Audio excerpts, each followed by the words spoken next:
Shri ONV കുറുപ്പിന്റെ ആവണിപ്പാടം എന്ന കവിതയിലെ വരികളാണ് ഞാൻ ഇവിടെ ചൊല്ലുന്നത്. ആവണിപ്പാടം കുളിച്ചു തോർത്തി മുടിയാകെ വിടർത്തിയുലർത്തി നിന്നു, പെറ്റെഴുന്നേറ്റു വേദിട്ടു കുളിച്ചൊരു പെൺമണിയെ പോൽ തെളിഞ്ഞു നിന്നു. ആയമ്മയെ കാണാനക്കരയിക്കൽ ആ വഴി വഴിയാരു വന്നു, ഓരോരോ പായാരം തങ്ങളിൽ ചൊല്ലി ഓരായിരം കിളിയൊത്തു വന്നു.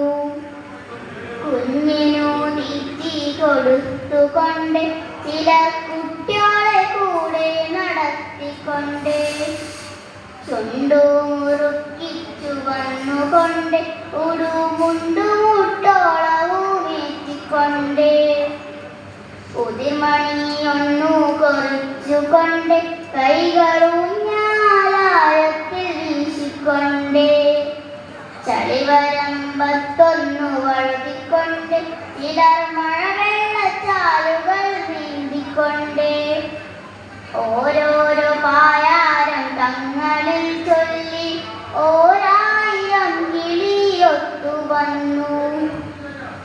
കുഞ്ഞിനു തീറ്റി കൊടുത്തുകൊണ്ട് ചിലർ കുട്ടികളെ കൂടെ നടത്തിക്കൊണ്ട്, തത്തമ്മയ്ക്കുണ്ടൊരു പായാരം ചൊല്ലാൻ കൊയ്ത്തിനു പാടത്തു പോയപ്പോൾ, കുഞ്ഞി തത്ത വിശന്നേയിരുന്നു കൂട്ടിനുള്ളിൽ തളർന്നിരുന്നു. മുത്തശ്ശിക്കേറെ വയസ്സായി കൊല്ലവും പുത്തരിയുണ്ണാൻ കൊതിയായി, താഴ്ത്തിയറിഞ്ഞൊരു പുന്നിൽ കതിരുമായി തത്തമ്മ പെണ്ണു പറന്നുപോയി.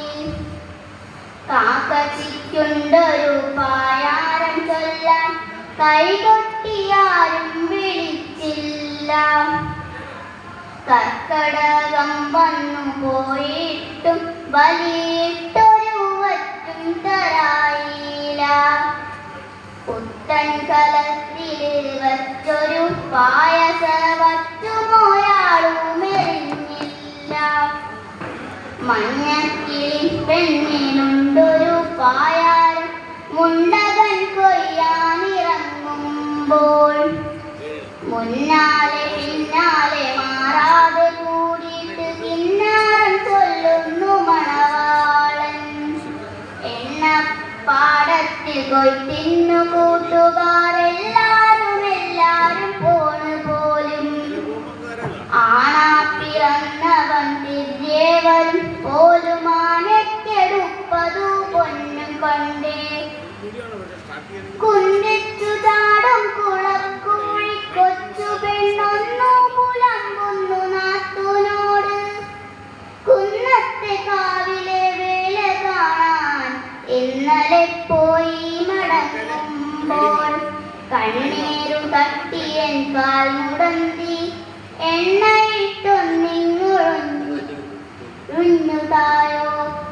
കുരുത്തോലനൊറിയിട്ടുടുത്ത മുണ്ടിൽ കുരുത്തക്കേടിനു ചളിവറ്റി, ആരെയോ പ്രാർത്ഥിക്കൊണ്ടമ്മ ചിത്താറാവും ആവണിപ്പാടത്തു വന്ന